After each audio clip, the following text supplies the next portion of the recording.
सत्यम वद धर्मचर सत्यमेव जयते. Good morning, friends. Supravat. I am Vipul Kumar. Welcome all of you to today's news desk on income tax, GST, and corporate laws. Let's cover news on the income tax. Madras High Court.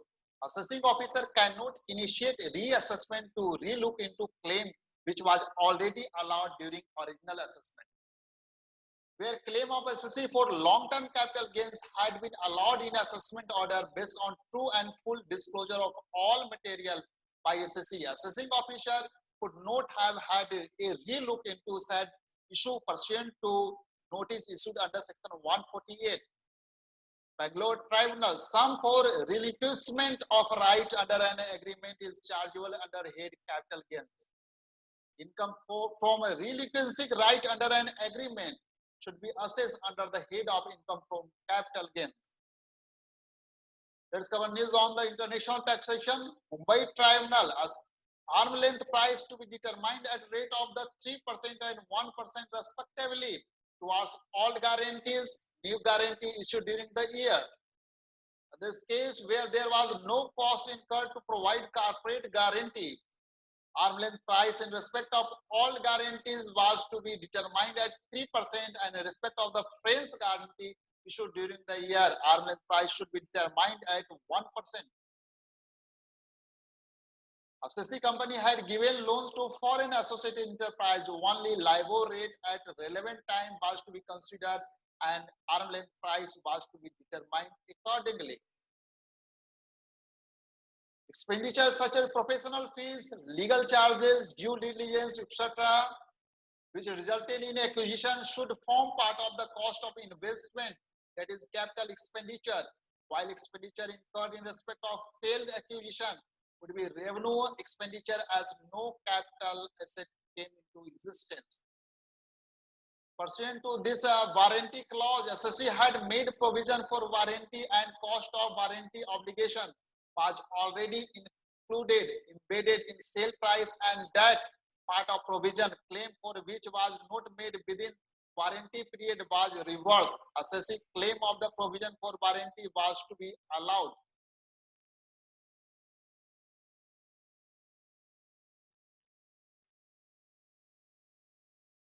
In another case, Mumbai Tribunal, while working out a disallowance under the third limb of the rule 8D subsection subrule 2, only those investment which has actually yielded exempt income during the current year was to be considered. Where assessee made year-end provision representing cost of various activities carried out by company during the relevant financial period, though concerned parties had not submitted their bills or such bills were pending formal approval, but same were ascertainable and not mere ad hoc provision, same could not be disallowed for non-deduction of the TDS. Where in return of income, assessee claimed 844.32 crore as scientific research expenditure on conservative basis, while in the form 3CL rupees 950.91 crore was approved by PSIR. Assessee was entitled for grant of additional deduction of rupees 106.59 crore. Where tribunal consistently accepted assessee vehicle and tractor manufacturing contention that its transaction with dealer on sale of vehicle were on principal to principal basis, dealer incentive paid could not be disallowed for non-deduction of TDS. Where main objective of the industrial promotion subsidy was to be intensify and accelerate process of dispersal of industry in less developed region of backward areas, same was to be treated as capital receipt.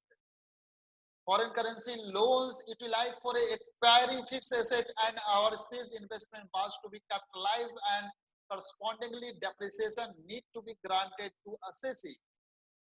Deduction towards e-shop expenditure was to be allowed in respect of all option exercised during the year being equal to difference between the exercise price and market price at the time of exercise of option.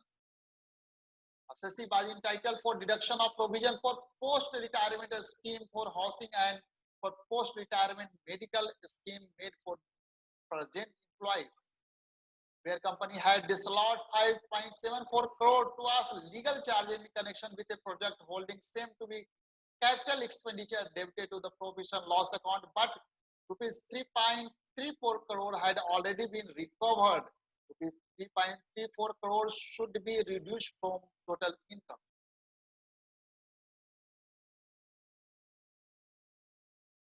Once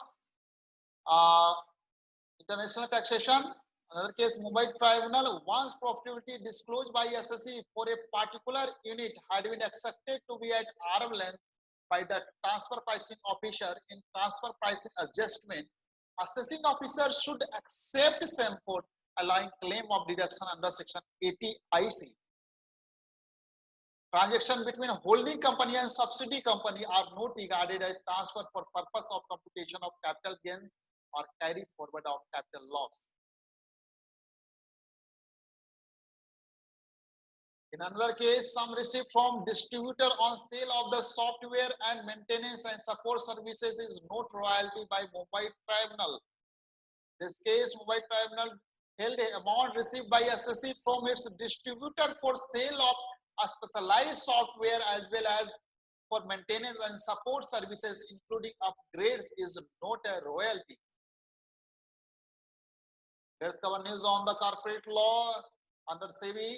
Mumbai said reduces penalties as appellant promoters acquired shares and made public belatedly due to technical issue, where penalty was imposed upon applicant for violation of provision of regulation 3.2 read with the regulation 13.1 of the SST regulation 2011 as it acquired shares of the two promoters without making any public announcement in view of fact that appellant had made announcement belatedly after 5 days, thus it being a technical breach, quantum of penalty was to be reduced.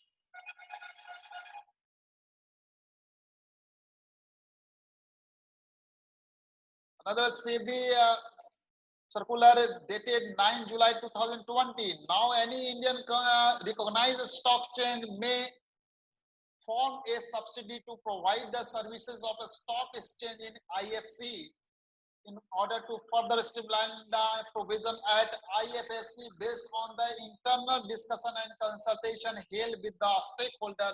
It had been decided to amend International Financial Services Center Guideline 2015, whereby it has clarified that any Indian recognized stock exchange or any stock exchange of a foreign jurisdiction may form a subsidiary to provide the services of a stock exchange in International Financial Service Center. Another case, Bombay High Court, a partnership firm having only 4 members could not have been converted into a company.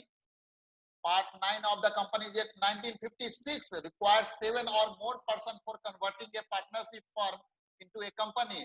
Thus, where there are only 4 members in partnership firm, it could not have been converted into a company.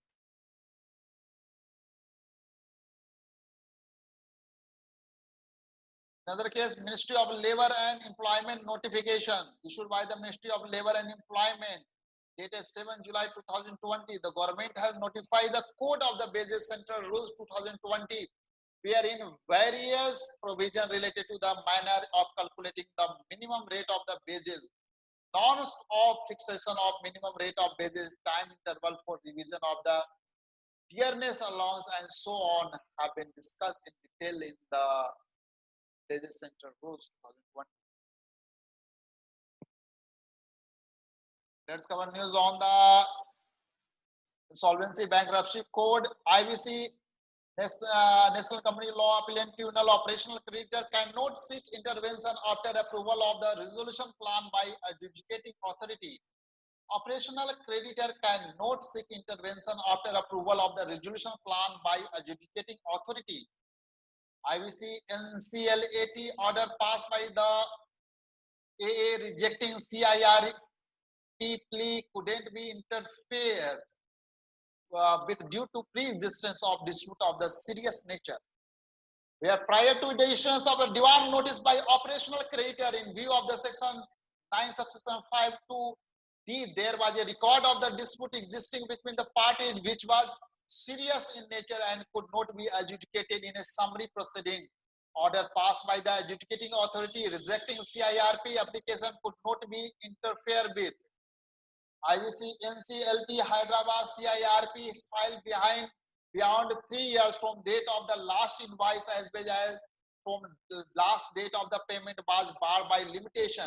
CIRP application filed beyond 3 years from the date of the last invoice as well as from the date of the last payment was barred by limitation.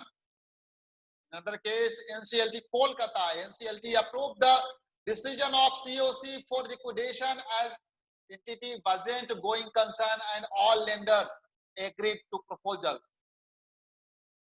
Where committee of the creditor had taken suo motu decision of the liquidation of corporate debtor and it was found that corporate debtor was not a going concern and all lenders who were financial institution having substantial stake by way of the outstanding debt had also consented to proposal made by COC and there was no lacuna or non-compliance in regard to following of process. Decision of the COC to liquidate corporate debtor was to be approved. Thank you so much for watching this news channel on income tax, GST and corporate law. We are trying to cover all laws, insolvency, bankruptcy code, FEMA, international taxation, employment and labor laws. So please share among the professional colleagues and students that they are updated on regular basis. Thank you so much.